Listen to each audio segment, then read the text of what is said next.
Excuse me. Well, Wagwan people, welcome to another episode of the Just to Kick It is a Blessing podcast with your host, Keith Tupac Gatiramu. I just want to remind you that this podcast is brought to you by The Healthy Hub. Thank you for sponsoring the podcast, The Healthy Hub. Today, we have a lovely guest in the studio. Okay, without further ado, I will let her introduce herself. Hi, my name is Nyakinyua Karuga, and I've been friends with this homie for a little bit. But it's been up and down, cycles of life, you know what I mean? And I guess that's why we're here today. Before I start, I just want to say that I'm very blessed to know this guy, and he's come through for me even in ways he doesn't know. I remember when, back in the day when we were in IB, and he used to always say, just to kick it is a blessing. And I used to feel so jealous that I didn't have like a slogan. And the best I could come up with is baada ya kazi ni kuchizi. And that remained my slogan. It still is. Yeah. But I also had Rise, Shine and Smile. Okay. But then it's not as original as Just Kick It is a Blessing. But even Just to Kick It is a Blessing is not that original. I got it from an ASAP song. He actually says, my present is my present, just to kick it is a blessing. And, from that, I actually took that whole meaning that this means like just being alive or just the gift of life is a blessing in itself. That's for sure. But, I definitely agree. But I guess also because I'm not that much into like ASAP and stuff, I first had it with you. But as you said, you took your own spin, and I think you took it really to heart. And then since I've known you from then, and the way you've also grown as an individual, it's just shown like how your life has become a blessing, and the little miracles, sorry about that. The little miracles that have happened in your life. So I'm definitely blessed to be here and very honored that you had me, and I'm super excited to have this conversation with you. It's amazing for you to be here. To take your time off this busy Thursday. Probably not busy, but it's okay. We'll allow it. But yeah. Thank you for coming, and thank you for choosing such a topic to speak on. So I'll let you start the conversation. All right. So I think this happened sometime last year, and we were together, and you had just begun the podcast. By the way, congratulations on your consistency. Consistency and this discipline. Big up to you. And we had talked about it, and we had floated the idea of having a conversation, but we were like, what are we going to speak about? And for me, I think one topic that has plagued my life is friendships, and just how to go about the relationships and just, make them solid with all the toxicities and everything that happens.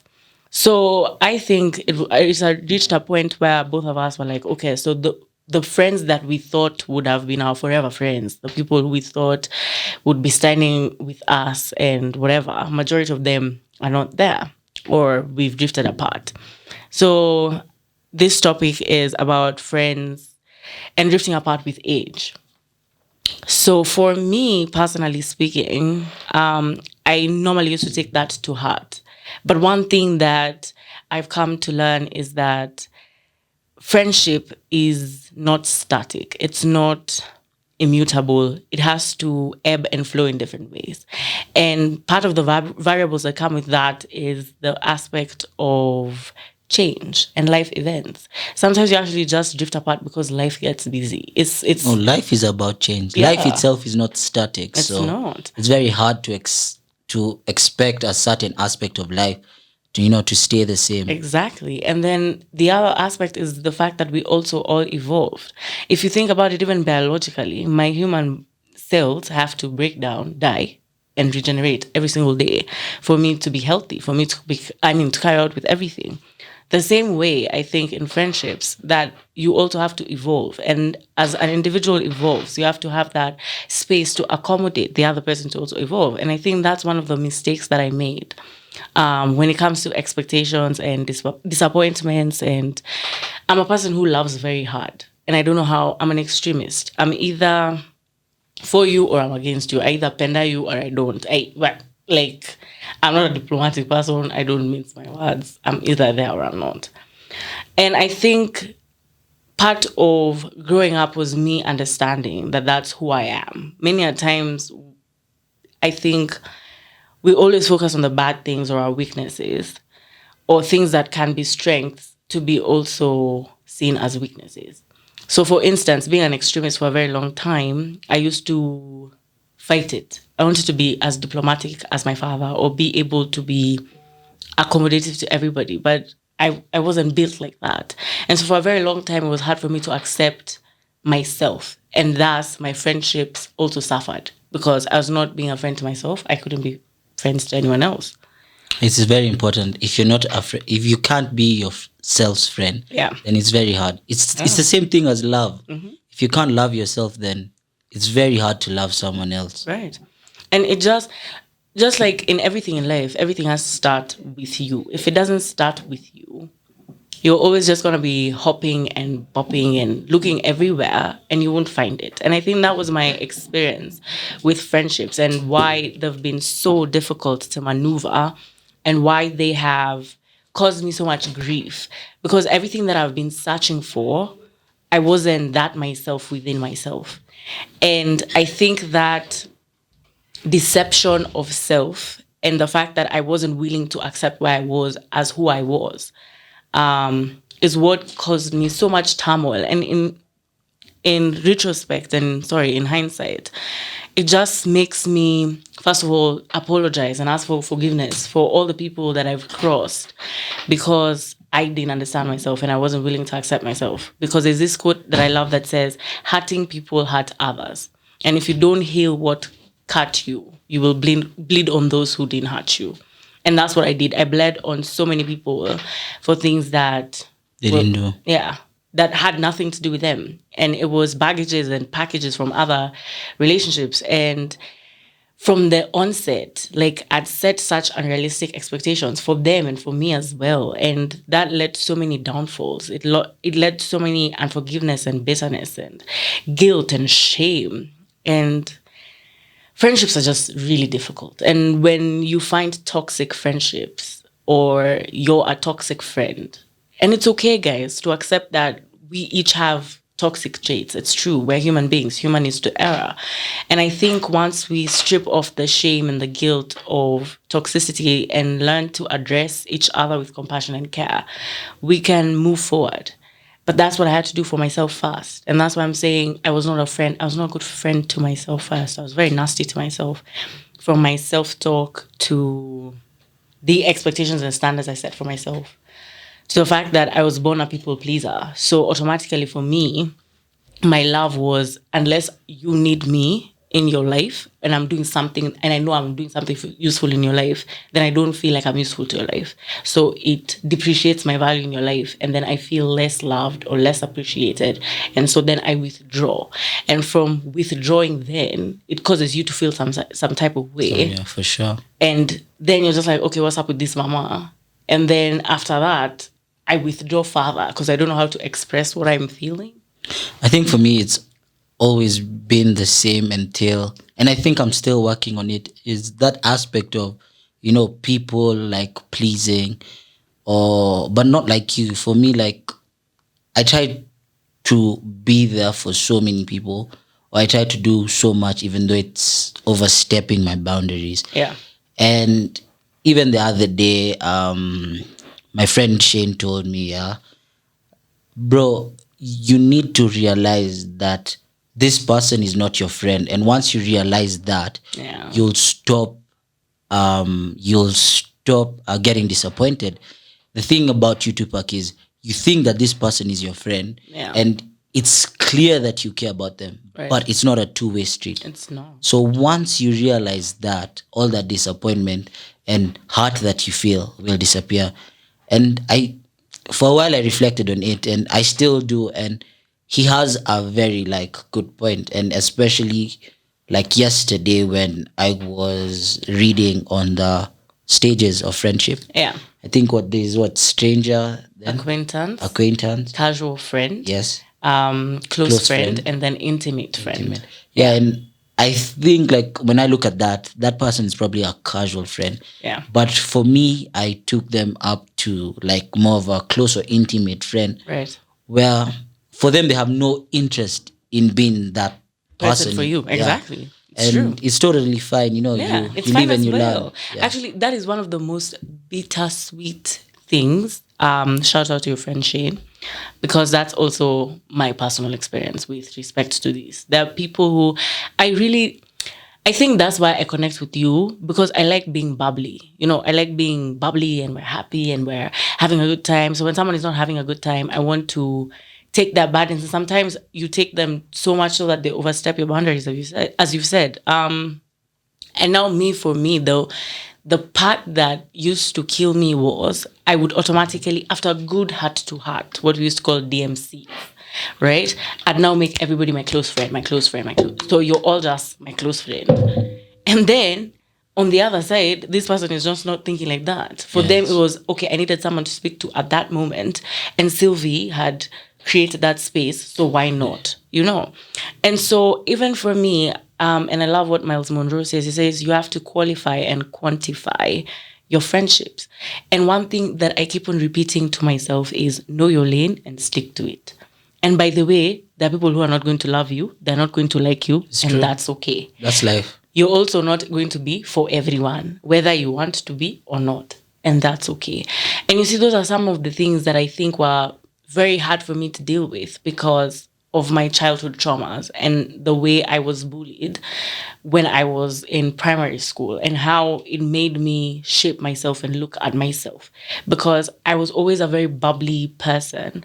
But then children can be so cruel, because they have zero filters. They don't care. Yes, sure. And so for me, being the principal's child at the time, and I'm still a child. I don't have emotional intelligence. I don't know. So I was being dumped on a lot of things that I couldn't understand. And I was being ridiculed. And it's a public school. So, of course, there were so many things that made me change the way I saw myself. And in turn, brought me to that people-pleasing and thinking that everybody should love me.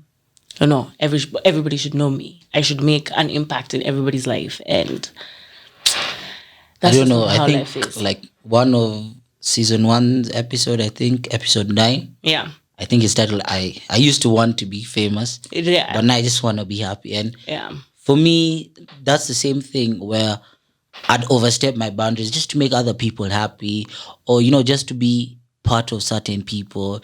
Like I'd make sure I'd have like my birthday parties, like there'd be like hundreds of people in my backyard. Yeah. And my backyard's not even that big, but like, just because I was like, if I invite this person, even though I don't really want them here, they'll invite me for this. And, it kind of makes me, and I think it also came with a lot of pressure with the name Tupac. But then now when I look at it, like these days, you actually genuinely just have like 2 or 3 quality friends, and right. the rest are just like maybe close or casual friends, and then acquaintances. I learned actually that for me, my intimate and my close friends are very few. Majority of my people are acquaintances or casual friends, in the understanding of the 5 stages of friendship. And the thing about the 5 stages of friendship is that you actually have to go through each stage. And if you surpass one or you rush through one, then by the time you reach the place, because the foundation is so rocky, then it all just crumbles down. So one thing that I also told myself was, you can have like great moments with some people. Like you guys are chilling, it's fun, the vibes are great, and then you meet again repeatedly and often, and it's cool. But then that is not your intimate friend. It's just a friend for going out. Exactly, for party. And I think a lot of us just have weekend friends. For sure. Not even party friends, like weekend friends. Yeah. So Monday to Friday, you're probably with alone even. Yeah. But in the weekend, you're probably with like 10, 15 people. And you're just like, these are my people, these are my day ones. And I think this is, again, why like social media and me have had such a love and hate relationship. Basically because I have this weaknesses of also like comparing myself with others and what they're doing and what I'm not doing or how they're doing and etc. It's not just you. I think it's everyone. Yeah, with the pressures that it comes. Yeah, with. And I think that's why I'll probably get that as a tattoo. Comparison is the thief of joy. It is. I read that quote and I was like, what? It's actually so true. It is. Because I'm sure, like, it even happens without you knowing sometimes. Whether you're seated in your room, you've probably gone through snap like this, you're like, oh shit, man, this guy's actually went out without me. You know, like you've compared, like out of nowhere. Right. It's just taken away the little happiness you had. And you probably had the best day ever. And you probably didn't even want to go out. Yeah, you didn't even want to go out. Achieved everything you wanted to do for that day. Yeah. But that one little thing changes everything. Yeah. Let me tell you, that's that quote, even me, that's a quote and a half. Because like it's very true. And I just experienced it just last night. I had most ridiculous night. But I was just on like Snapchat and I'm watching people and I'm just like, oh my goodness, where are your friends? You like, what are you doing? You know? And I'm just like, okay, it's not that I don't have friends. And it's not that I genuinely want to do the same activities. It's just that sometimes what is depicted out there makes it seem as though, wow, guys are having the best time. And of course, we can't be ignorant of what is going on. There's a global pandemic. So you see, when people and everybody is being frustrated in one way or another and is going through it in one way or another. So when you're saying people are just having their fun, which is not a problem, it's just like, hey, yeah, where are my people? Do we have a fun? Or who's the crew I'll go with? Going back to, there are people who are weekend friends. But like, also, I'll tell you something, like what I said about, like, and I think the first podcast I ever recorded was sometimes people just use that as an escape. That is true too. Yeah. That is true too. I think I read a study, something, and they're like, the amount of drugs Kenyan teenagers are taking as a form of escaping reality, not just the socialness, but just as a form of escaping reality, is quite high compared to other countries in Africa. Definitely. You know? That's without a doubt. And it's not just even drugs. Escapism is also through people. You understand what I mean? Because there are times, genuinely speaking, in my own experience, I'm going through it. And I'm lost for words and I'm breaking apart. And I'll just go to soak up someone else's energy. You know what I mean? Which is also not healthy. And that's why I'm saying, like, this is why we need to quantify and qualify our friends for ourselves and know our lanes and work through our toxicities or our negative traits in order to be better by acknowledging them and catching them and then unlearning them. Because something like that is, I'm escaping my reality and I'm taking everything with me. And these are not people that I know will help me or will take me anywhere, or, you know, I'm just escaping with them. So for sure, I understand, and I really truly relate to escaping one's reality through companionship. Or I won't say companionship, I'll say acquaintanceship, because companionship is deep. It's a bit deeper. Yeah. I mean, acquaintanceship, which I can say majority of the time I have hell a lot of acquaintance. And I remember when I was doing my graduation party, and I was just feeling like, if I don't invite this person, I won't invite. Like, There's pressure. So much pressure. But you know, like when I saw the people looking, I was like, wow. And then it's ridiculous because there are people who refuse to RSVP. And I was like, okay, ma'am, I'm just going to budget for the people who've RSVP'd. Guys were parking lot pimping. No, bro, I was like, who are these guys? Madness. As in, so I'm like, it's great to know people and be social and have a network. Yes. Let's not... Your net worth, your net worth is your network. Exactly. And there's no stage that is horrible, because even as a stranger, that's a great place to be, because that's a new adventure. Sure. And acquaintanceship also has a very important role. Like all these guys, one day will probably work with each other or help each other out, or our kids will need each other. So exactly, our network is our net worth. But putting acquaintances and casual friends as intimate or close friends and giving them those expectations, I think, is now where we start to have problems, and that's where our toxic traits come, and that's where now we stop accommodating each other and growing with each other. Because remember, friendships are to grow each other. They're meant to feed each other. We're meant to create each other. Because I was reading something, and there was a study in Sweden that was saying that, genuinely speaking, part of even like your mental health and your well-being in general is also the friendships and the people that you influenced by your friends. Exactly. Yeah.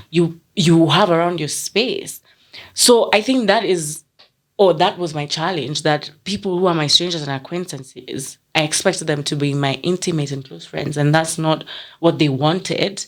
And that's okay that they didn't want me in their space. But I should also respect my space and their space by accepting we're Gucci. Like, we'll just, there are people nowadays, we just call each other, like, that's it. Phone call buddies. There are others who are just text buddies. There are others who are just, drinking buddies. And that's not. It's important to know. Yeah. Actually, I think I actually saw a quote the other day by Aristotle that said, a friendship is one soul occupying two bodies. Yes. And I was like, wow, that is actually very deep. Yes. Like, it makes so much sense. Yeah. Yeah, it's true. And why I really relate to that is because majority of the times when people speak on soulmates, you always think romantic mate. But to me, I have the most amazing soul sister. And that's, shout out to you, Kendi. I love you very much. That's my cousin and sister. And that is the one person who knows me inside and out. And it's a safe space. And one thing that I learned about friendship, to know if it's great is, or to know if it's a true friendship, is how that person makes you feel when you're with them.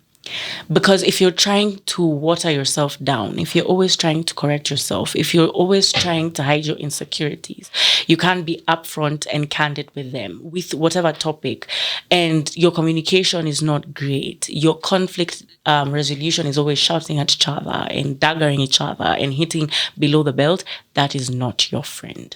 Yeah.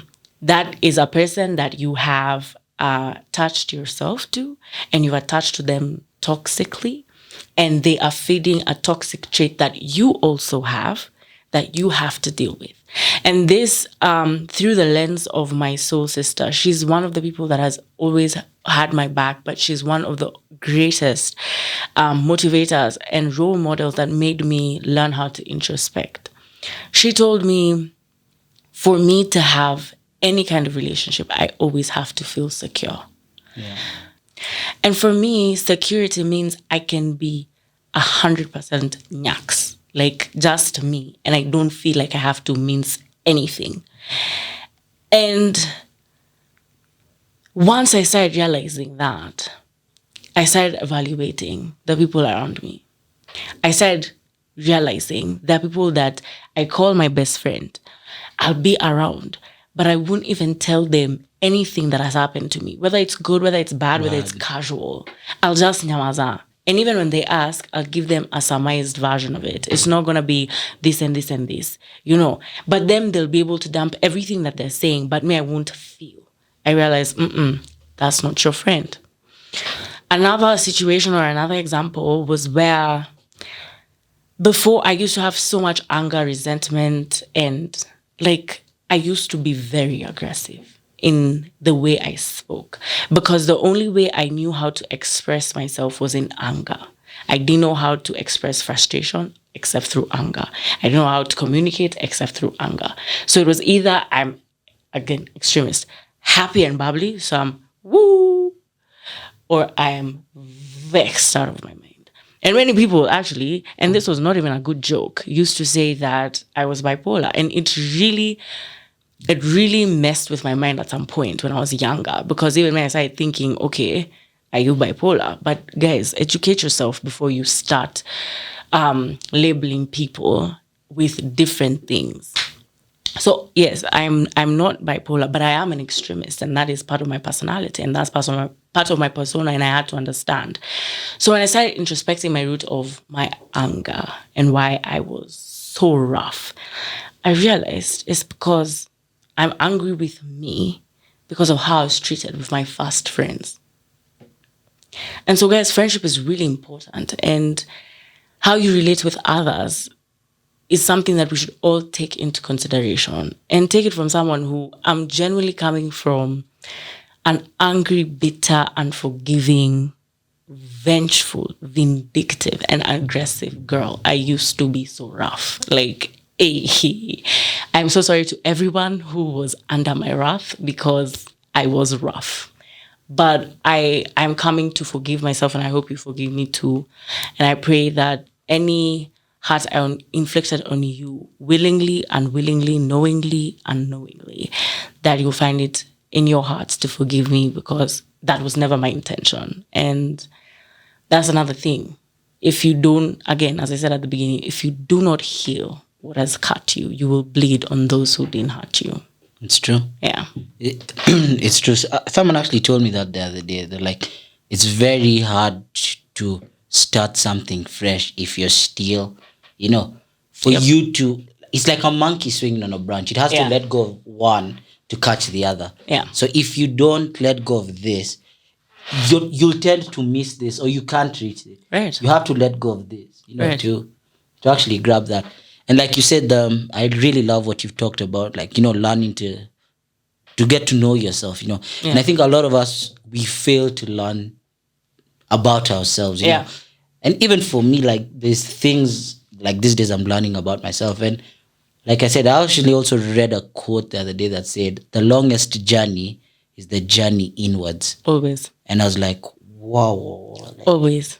Like, hey, the guy who wrote this. Alipitia. Hey, uyo alipitia. That guy. For sure. Yeah, that went through something that was very smart. Or both. Yeah, or both. Or both. Because to write a quote that powerful. Yeah. Like, yo, and that's not crazy. too many words, it just, it cuts across. But I think that's also something that is very key, because it also leads to vicious cycles. Because what I found is, as you said, you can't start something new without putting to bed the past. So what I did is I entered a loop of new, fresh individuals, but same old nastiness. Behavior. So even if this person pended me and wanted the best for me, I could only see them through the lens of all the other people. I don't know if you've ever watched the ghost of his girlfriend's past or something. It's Is it a scary movie? No, I don't do horrors. I don't know horrors. No, but it's by Matthew McConaughey. I don't know. I don't watch horrors, man. No, it's not a horror. It's actually meant to be like a chick flick, romantic comedy of this guy who is visited by all his ex-girlfriends. Yeah. To also show him like what you did to us guys and how you were just so rough. It's just the same thing. It's a cycle, and it's a vicious cycle. And I don't think I want to meet the ghost of my ex-girlfriend. Bro, I don't want to meet the ghosts either. But you see, this is the hard work that we have to do to be emotionally intelligent, but also to be better for ourselves, for those who are around us, and for the other generation that's coming. Because remember, what you don't heal, you project onto others. Yeah. Right? And for those of us, for instance, I want to be a wife and a mom, I'll end up projecting things to my husband, to my partner, to my children. So the back actually has to stop with you. You have to actually sit with those ghosts. And I think that was one of the most difficult things of my introspection journey. Let me actually look for, as you talk. Yeah. I want to look for something on my phone that I read yesterday. No stress. At the beginning of my introspection journey, that was one of the most bittersweet moments, to accept that I have ghosts, and these ghosts are in my closet, and these are my ghosts, and these are consequences of my choices, and I had to take accountability in whatever friendship, in whatever relationship, in whatever failed, what do you call this? Failed endeavors or accomplishments. I needed to sit down and be thoroughly honest with myself and actually face these ghosts and face the emotions that come with those ghosts. Emotions such as shame, guilt, disbelief. Because you see, sometimes we also have a facade and a mask towards ourselves in how we portray ourselves, Yeah. We convince ourselves we're such great people. We, want the best for people, etc., etc. And I genuinely, intentionally love people. But I had really come to a point where I think I was extremely judgmental of others. And I was very condescending or belittling. Yeah. And I was humbled. Hey, my friend, there's nothing I search for more in this world as humility. And not just humility in sense of everything, but even in my intellect. When I meet people of all walks of life, I never, ever choose the road of, me, I know. Yeah. Nowadays, I'm always like, I don't know nothing. Okay. Anyways, I was going to tell you. I found it, yeah. So yesterday I saw this quote by Stephen Bartlett that said, we need to get rid of this idea that therapy is just for people with something wrong with them. Right. You can go to therapy if everything is fine and you want to keep it that way. Yeah. You can go if you want to become the best version of yourself, and you can go for no reason at all. Yeah. And like one of my friends is called Teddy, he said, therapy should be a legal requirement. Like from the age of 10 and 12, people should start going to therapy. The way that they try and hide from us the important things to keep us in that box. And that's why we go to school. Of course, definitely. So we all become employed. Yeah. Instead of create something of our own, For sure. Yeah. Definitely, I completely concur with that. And I think formal education is great, but I also think it is something to standardize and subsidize. And sometimes it can be propaganda, because for sure, when I came out and I started doing my own research and I knew how to research and stuff, the things that I was taught was just, kijuju. You're just thought, oh, they were cool. This is what happened. And, we invited them into our space and they came to save us. Then you come and realize the atrocities and you're like, excuse me, what? Things like how we're called barbaric. Yet we actually had a system of law that worked. We had a hierarchy. We had rules. We had kings. We had royalty. Anyway, that's besides the point. I do agree as well with respect to therapy. And this is something very true, because I think everybody needs therapy. I think everybody needs a safe space where they can unleash who they are and question without having to be questioned with emotions. Because the truth is, you're my friend, and I might be going through something, and I come to you. Honestly, you have every intention to be there for me. But I come and tell you something outrageous, like I'm going to make a ridiculous decision. And your first instinct, because of the love that you have for me, is to protect me and say, that's wrong. Yeah. Before you even address what's the underlying reason. Why you even want to do that. Yeah. That's why it's important to see a specialist. Exactly. Yeah. Someone, and we're not talking, listen, I love God, but I'm not talking about your aunties. I'm not talking about your pastors. They are anointed. Hallelujah. Praise the Lord. But I'm talking about a licensed therapist who has experience. And that is really important because they are professionals. You see, we go to teachers to teach us. We go to doctors to treat us. Go to a therapist who's licensed to give you that safe environment. And I don't personally think it should be as late as 10, because there are very many studies that says from 0 to 7 years, your child has formed and collected all the character traits. Sure. And now they're just building on them. And that's the truth. Even in my own personal life, what I'm seeking when I'm doing this introspection and unlearning is to go back to that 7-year-old girl. Yeah. I remember being bubbly, being full of herself and confident, who was okay by staying herself, creative, just running around, just playing, just being her. That's what I want to be. And with my little nephew, I can see he's just 7 months, but like he already has like an attitude. You can tell when he's like, that ain't for me, sir. Yeah. Like when we're playing a song, if he don't like it, he's going to tell you he don't like it. As in he just, you see. So I think as soon as they're able to communicate, I believe it's very important to always have someone that is there for them and that you as a parent feel is safe as a guardian for this child, because that's also part of parental care. Your kids can't always come to you. You're their parent. Yeah, it's true. Siblings the same. And even us guys, as the family members, we should always encourage our people to find someone outside of us. Because even us guys are burdened with our own problems. Then you come and give me your problems. Your problems trigger my problems. Yeah. So now we're both problematic. We can't help each other. We can't. Yeah. And so, definitely go to a licensed therapist if you're okay, if you're not okay, if you feel like you're coming down. In fact, shout out to Sharon Mundia. I love her vlog. I think it's a vlog, but it's a video on YouTube that she just posted, I think this week. And she was just speaking about the same thing, that, guys, it's okay not to be okay. And I think that's also a challenge for all of us, because I think our generation was raised in a manner that we had to be okay. right? And because You have everything. yeah, That's you the have perception you have, everything, yeah. so you have to be okay. okay. Because the older generation is like, do you know how much we did for you guys to have? You know, like We walked to school. You know, we didn't have this, we didn't have shoes. that. And we're just like, bro, okay, first of all, you guys sat down and you prayed to God and you're like, give us a child. Even us guys, we weren't like, oh, me, I'm applying, I'm coming to the Karuga household. Yes. So it's also like, bro, don't give me that pressure, right? But and I think parents need to understand that as well.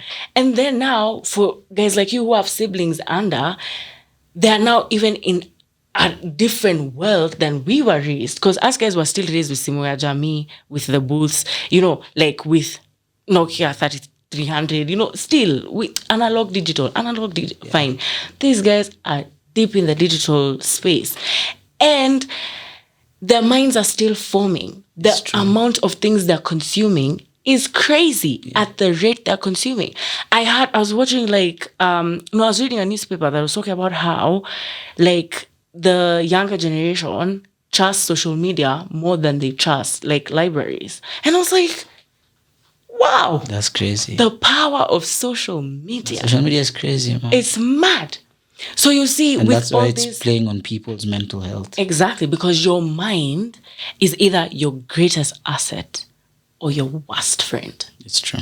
And it can really play tricks on you. And wow, it's just like, guys, let's just all seek help for ourselves, for the friendship with ourselves, for the friendships with our parents, our siblings, our children, our friends, our grandparents, just even in the workplace. Because remember, if you're not okay with yourself, if you're not okay with the people around you, there's no way now you'll go to Jobo and you'll be okay with those people. There's no way you'll go to the club and you'll be okay with those people, you know. Because there's this thing, there was a time last year, or the last 2 years, I really wanted to leave Nairobi. Like, I really wanted to go. Nairobi, the toxic city. Hey, bro, Ava. Hey, I wanted to go. But my dad sat me down and told me, you know, wherever you go, you're taking yourself. You know, and I was like, wow, that's true. That's very powerful. Yeah. It is what brought us here. Yes. So why do you think we outgrow people, outgrow friends? I think there are very many variables. It could naturally be that we've outgrown each other, in that our friendships or our relationship or our lives generally have taken different turns. And I think the most common one, especially at this age, is when people get into intense romantic relationships, marriages, partnerships, get children, graduate, change career paths, relocate, you know, because in situations where you probably used to see each other every day or talk to each other every day, now there's so many different life changes that have like overcome. And you see, one thing people don't understand is friendships is a lot of work. And that comes with a lot of work, intention, and effort. It's an investment. Exactly. Investment of time, money, effort, you know, emotions. There is so much that you're giving your time to, and that's why you have to quantify and qualify your friendships. Because you can't be giving your strangers or casual friends or acquaintances an hour of your day every day. Right? It's true. It just doesn't make sense. Time is actually the most important asset you have. It's the only money resource you can make back. Time you can't get back. You can never. I think so. I think for me, like personally, it's been a while since I think I probably had a best friend, you know. Yeah. A lot of people ask me, oh, who's your best friend? I'm like, I really don't know, because for me, my best friend, or the last best friend I had, was Fahad, but the relationship outgrew because he moved away, you know. Right. And there's the casual texting and what, but eventually it got to a point where it wasn't enough, you know. Exactly. So someone I'd see like maybe 5-6 days a week, you right. Get, and then now eventually, you know, it disappears. So you start talking and what. Yeah, but the love is still there. Yeah. And that's the thing that people need to know. Need to understand. Sometimes it's not bad, it's not toxic, oh my gosh, it's not drama. Sometimes it's honestly just we're in different spaces. But I'm sure if he was here and you guys met, it would just be like, oh wow. You know, I know this, and like I said, there's people I don't have to also hang out with like every day or speak to every day. Yeah. But I know, like, if we hang out, it's vibes for days, you know. Exactly. And like, I could call them if there's good news or bad news, right. and they do the same. So I totally understand that, you know. And that's what I want, and that's what I wanted for us to bring out with this podcast is that there's nothing wrong with outgrowing A a friendship. Yeah. Yeah. And like you said in the start, it's not something static. It's not. Yeah. It and evolves. It evolves. Yeah. And one thing I think I want people in listening to this podcast to learn is your life is like a movie. Yes. And you're the main character. And the director. Oh, God is the director. Sorry. Yeah. You're the main character. Yeah. So you'll find people that are there for the whole movie. Yes. Let's say even say a series. Your life is like a series. So you'll find people that are there from season 1 to season 10. Yeah. You'll find people that were there, Main just there cast. for season 1. Yeah. You'll find people that were there from just appeared in season 2, came till 10. But you get the concept. Right. Like there's different people that will appear and their roles are different. They're not meant to be there from season 1 Right. to season 10. And that's completely fine. What we need to understand, and there's people who will be good and there's villains as well. Always. You get? And me, I love the villain. You see, yeah. And there's people who will start out as your friends and end up as villains. You see? Hey! Wait. I feel attacked. You but get? It's true. Yes. No, but it's true. That's It's how true. life is. Exactly. You know? And we all watch movies or series, yeah. Yeah, definitely. So I think that's the best way for people to understand it. You know, Right. everyone in that movie or series has a role to play. Exactly. And without them playing that role, then there's no way to reach the final goal or to deliver the message or, you know, the trophy at the end. You know, For if sure. you're not kicked by that kid at the football Yeah. and then you now go gym and you bet and then score the last winning goal, you know. It's not gonna happen. If he didn't For kick sure. you, you'd have probably never won. Yeah. So it's important for us to understand Yeah. that there's everyone to play a role. And for me, it took me a while to understand that, especially because I also take friendships Very very, seriously. you know, personally, you know, Yeah. very seriously. Yeah. So yeah, No, and actually, that is now the second reason why guys drift apart, because it's seasonal, right? Relationships are seasonal. And I like what you said, because sometimes someone was actually just coming to teach you something, and then even you're forcing issues. And like, there's this thing that says, imagine if you don't learn, God will keep on repeating it until you learn. Yeah. And then you realize, hiya, this was a seasonal moment. This was to teach me this lesson, and then I move. And I think that is also something very big in my personal relationships, in that I have had friends that I thought, my friend, oh my God. Like right now, I'm going through a friend breakup. One of the worst friend breakups I've ever had. But I'm at peace because I realize, or just that statement, that it's seasonal. She came, she was great for the time that she was great. Then she did me dirty. And that's okay. everyone's And we there, move. everyone's there to teach you a lesson. And like you said, Kabisa. God's there to teach you a lesson. And Yep. he needs you to learn that lesson. Yeah, It's to like be a great. must. You get? Exactly.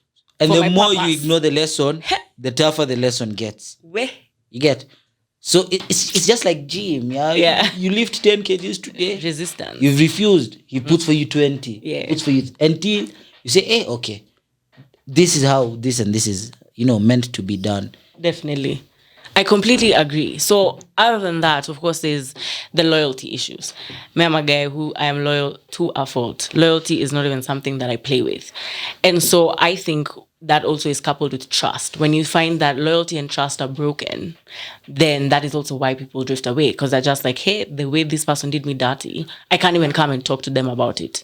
You know, because again, part of this friendship heartbreak that I'm going through is also because of that. It's because of loyalty and trust. And once you betray that, like I can pender you, and for sure, if you ever come across this podcast, because I know you know yourself, I still pender you with all my heart. But once you rip away trust and loyalty, you see, now you take away security. Yeah. How am I ever going to look at you the same? And the fact that you're doing no effort to earn back the loyalty and the trust, then you see, you just automatically know you have to drift. So with this topic, guys, it's okay to drift apart from friendships when it comes to outgrowing. And it's okay to just come to understand that we're both in different parts. Na kuna ubaya. And these are to the Absolutely. people, Yeah. these are to the people who are so rough to their friends who get married or have kids, because I'm around that age group nowadays, and majority of them are just like, where during my wedding, sijui I had these friends, but then these mamas started talking badly to me. They started doing this. They started being like the bridezilla or telling me what to do. Guys, listen. As in, we're here to help each other grow, to aid each other, not to overtake each other's lives, And like you see, that you're saying about like it's okay to outgrow friendship. Yeah. Sende, who we spoke to, I think 2 weeks ago, said never feel obligated to keep a bad friendship because it is an old one. Yeah. No. Ebu just say it.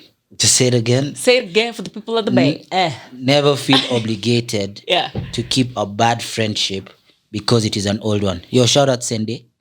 Shout out Kabisa. That And I think that's so powerful. No, I think that's the truth. Yeah. A lot of us try to hold on to people we've known since we're young. Yeah. Despite it being very toxic and everything. Because you feel like, okay, I've known this guy for 10 years. Yeah. Now who will I have on my wedding if I've known for 10 years if I throw away this guy? Yes. And I think that was also one of the reasons why I could not detach myself from very many people that were not serving my life. Because I was just like, the things we've pitied, the things we've seen, But then at this present moment, are you serving me? Am I serving you? Am I healthy to you? Are you healthy to me? Because you see, even you as a person who's holding on to that person, you're also holding them back. You're also holding them hostage. Please remember, guys, in any situation, it takes two to tango. Never take the victim mentality of I'm the one who's hurt, because there are choices that you equally made that were causing the other person to react, and there are actions that they made that caused you to react, and it became this huge ball of misunderstanding. But for sure, that is very true. Let go. Imagine I've met someone in 3 months and they've done so much for me than people I've known for 10 years. So, my friend, time. Let it go. Friendship has no time. Even when it comes to relationships, you can date that guy for 8 years, my G. He achas you like this. 4 months, he's married. 4 months, he has a child. Hey! It's true. My friend, let go of that time factor. Yeah. I think even for me, I've always put a lot of focus on time. Yeah. When the truth is, like you said, seasonal, It is. Like, yes, they were there for like 10, 15 years of your life. And it was great. But they were just there to teach you something. Yeah. And they were there for that season. Yeah, they were needed for that season. Yeah. But in the next season, again, maybe God is elevating you to a place where this person is not also not at the point you get. Yeah. Because at the end of the day, we all came here solo. Yeah. In as much as we love each other and we're interdependent and all of this, we came here solo. So each of us have our paths. And until we recognize, and we're always willing and intentional and deliberate with ourselves, with where we're going, how we're going, why we're going, we always have to evaluate who is in us. What are we doing with them? What are they doing with us? Before, guys, let me tell you, before last year, I'd left the church, bro. I'd left my faith. I don't know where I'd gone. I had just explored rough. I used to, the anger I had with God. But from last year, during COVID up until this year, it's a 180. So if you meet me now, I'm always going to be talking about God, or I'll bring him up, or and you look at me like, hey, yeah, what's going on? So a person who's known me consistently, and this is something that I'd urge everyone to read about. It's called the Closeness Bias. And when it comes to friendships, the Closeness Bias, I was taught by a friend of mine. She's called Nadia. Shout out to you, Nadia Gashanja. Jerry, I love you. She's the one who taught me about this. It's that the closer you get to someone, the more you have a bias of them, and you keep them in that box of who they are. So the more you're rigid to them changing and evolving in their lives without you separately. So you always want to be part of them, even if, for instance, where they're going has nothing to do with you. You have that attachment and clinginess to them through that closeness bias. So now what happens is, and what they advise is, when you're having the closeness bias, it is the closer you are, the harder you have to work to remain connected to the person that you're close with. Because if you don't, you will end up coming into this route of, I knew Tupac in IB. And for sure, the Tupac for IB is not the Tupac who seated here with me. Yeah. But if I did Even not... I know that. Exactly. If I did not deliberately say, okay, you know what, we're going to grow into another friendship. We're not going to try to recreate the one we had when we were kids or the one in IB. We're just going to evolve with it. That's why we're here today. If I took you as the same Tupac from IB, we would not be here today because I'd be holding a lot of grudges against you and you'd be doing the same against me. So that closeness bias is also something that I think people need to really think about. And this thing of effort and investing your effort and time, guys, listen, it's very key. As he said, your time is your resource and it's the only resource that you have. And it's finite. Like, it's not infinite, it's finite. It will come to an end. So whoever you're spending time with is someone you have to also remember and evaluate that this is a part of you you're giving and you will never get it back. So if you take it with that seriousness, you'll also realize that in your friendships, you will put in that effort because it's not taking away from you, it's adding to you. And that's what the friendship is meant to be. It's meant to me nourishing you and you nourishing me. A friendship should never take away from you. Never. No and once friendship, it gets to no that relationship. Point, then it's time to cut ties. It's time to just say, it's a wrap. All right, man. Yep. As we come to the end of this, I have a few questions for you. Okay. And the first question is, do you think that these days we stay in toxic friendships because we focus more on what the friendship looks like instead of how it makes us feel? Definitely. Yeah. Definitely. There's that in the aspect of the time and the aspect of how do I even end this relationship? And Kwanzaa, this generation for ghosting, that is the one thing I hate. Wow. Ghosting is the poorest way you can ever do to someone. Yeah, like it's just whatever is in your heart. Whatever you think is too hard to say, just say might. Aki ghosting someone, especially, me, I used to be a person of anxiety. Yani, you will build sandcastles. What has happened here? What have I done? It's bad for people to overthink. Yeah. Yeah. So, guys, I think to answer that succinctly, that yes, sometimes it's how it looks vis-a-vis how it makes you feel. And I think also sometimes we force ourselves to make ourselves think that it feels right as well, out of loyalty to that person. Yeah. So because the one for the time factor. Yeah, not just even the time factor. It could be, let's say you're even business partners, or there are other things or responsibilities that, even like, for instance, like you have a business together, you've started, it's great, and you want to venture out. That has money, that was your baby, that was all of that. You see, that also, you will prolong it because there are responsibilities that are attaching both of you to it. Yeah. So sometimes you also just convince yourself that it feels right, even if it's not. All right. Next question. Yes. Do you think because we jump from one friendship stage to another while skipping others in the long run may affect our friendships? Yeah, definitely. Take your time, guys. You did not just come from 1 year to 22 years, to 50 years, to 80 years. Bro, everything I've come to learn is a process. And I don't understand why our generation, and me inclusively, in this generation, wants to rush life. Guys, lives in shortcuts. Chill. Yes. Not just shortcuts, but rushing life, rushing experiences, rushing moments. I catch myself sometimes because I keep on saying I want to be a wife and a mom. And one of my weaknesses is catching myself, oh my gosh, I cannot wait because I'm single badly. Anyway, so I'm just always like, I cannot wait. Then I'm like, no, girl, you can wait. You can really wait. Because you see, the moment you start rushing things and you rush a process, then you cease to enjoy the getting to that fruit, Yeah. So if you rush the stranger part and the acquaintanceship, then you're just here saying this is your close friend.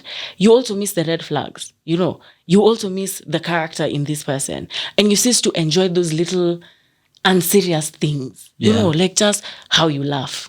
Or what is this about? Or just banter.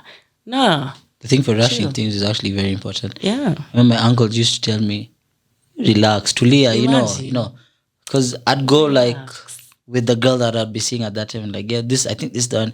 Bro, relax, man. Look at some of us. We're already on the second marriage. You're so young and you're talking about marriage. Relax, man. Where are you running to? Unenda? And now I actually see what they were saying, exactly. But at that time, but and it's not. And when it's right, you will know it's right because it will feel right. Yeah. It will. This is the thing, and I love meditating. And one of the mantras for today is the law of least effort.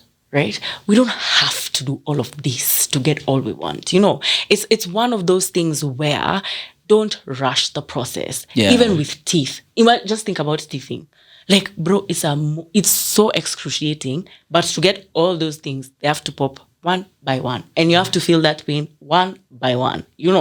Just in life. I think let's just slow down. That's what I'm telling myself. Life's a journey. Yeah, it is. Yeah. It's not a sprint. You don't it's drive, a marathon. It's true. You don't drive from Nairobi straight to Mombasa. Bro. You have to pass Machakos, Makueni. There you go. Yeah, and they're still human beings. They're still amazing people. They're still eating. They still have dreams all across that board as you go.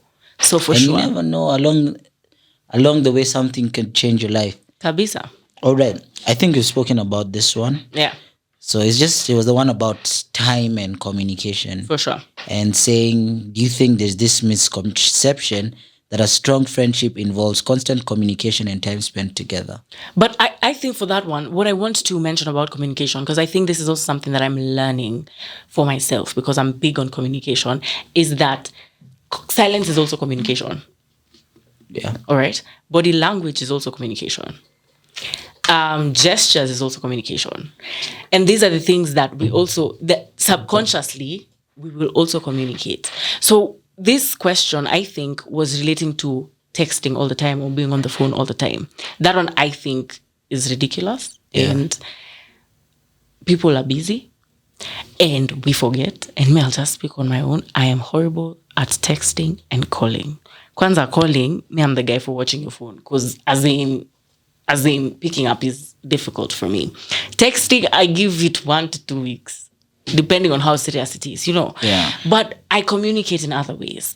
In that, if it's time for us to partner, we'll partner. And in that moment, it's just going to be you and I. I won't use my phone. And that's another thing that I'm also training myself, that when you're around people, take their time seriously and your time seriously. Communicate with them. Your body language. When you're going to meet someone, even if you're stressed, try leaving all of that behind and be with them. Actively listen to them. And that's communicating to them. Because when you have eye contact or when you're with someone or you touch someone, these are things to reassure other people. So communication is definitely a very big and integral part of friendship. But I don't think it's dozens that people are thinking, oh, let's chill on the phone for 10 hours. Bro, Nayo, who has 10 hours? I never understand how people talk, I don't know, for 10 hours, post on Twitter and be like, like 10 hours, what? Just on the phone. I'm like, yeah. I don't for sure you even had to talk with your phone on the charger. Bro, of course. No cap. It even gets heated. Yeah, my friend, sure. Nowadays, I do 3 hours with someone. I'm like, I love you. And the next time we're talking is like in a month. Legit. And it's not a tea out of love. I mean, out of anything. It's just that me as a human being, I don't like being like this the whole time. But you actually told us an important part down for communication. Yeah. I think in Strathmore, they said 70 or 80% of communication is non-verbal. Of course. Yeah, so that's important. You even don't you even tell when you check into a space, you can already tell. You can already pick up some vibes. Hey, this person is feeling like this person is not this. It's a first impression. It might be wrong, but next question. Cues. Yes. Mother Teresa said, yes, if you judge people, you don't have time to love them. Yes. What's your opinion on this? That is so true, coming from the judgmental queen herself. This one, when you actually even posted it on your story, I really pondered upon it and I really took time to go through it, especially from my lens, because I used to be very judgmental. I've been raised Catholic and I'm remaining Catholic, but everything has its good and its bad. Yeah. And one of the bads that I find with Catholicism and Christianity in whole is the judgment part. And it's ridiculous because it's the one philosophy that is meant to be like, yo, come to me, we're all sinners. We've all sinned. So we're same level. In fact, when I asked it yesterday on my stories, a lot of people gave that verse for let he be without sin be the first to cast the stone. Yeah. Right. So it makes sense. Yeah. In fact, I got a couple answers. I think one of these days once I deconstruct the answers, yes, I think I'll sit down and record a podcast with people's views and then share my view at the end. I think so. That would be very great. But for sure, I completely agree. But the practice of Catholicism sometimes, that I've even like experienced in Christianity is we're the guys who are judging guys. We're the ones who are just like, umefanya hivi, you're going to hell, you're dying this. My friend. Nayo sasa, one thing that I always keep in my mind, once you point like a finger like this, 3 are pointing back at you. That's a good one. So then I started looking at these 3. Hey! And I was like, hey, if I want to be deserving of love, then I have to quit judgment. So I'm unlearning the process. I still catch myself judging people, but I'm definitely more conscious and aware of it. And I'm always like, don't judge. Because again, the other thing is you judge today, tomorrow it's you. Yeah. You judge today, tomorrow it's you. And yours, oh my God, it's yours. Worse, huh?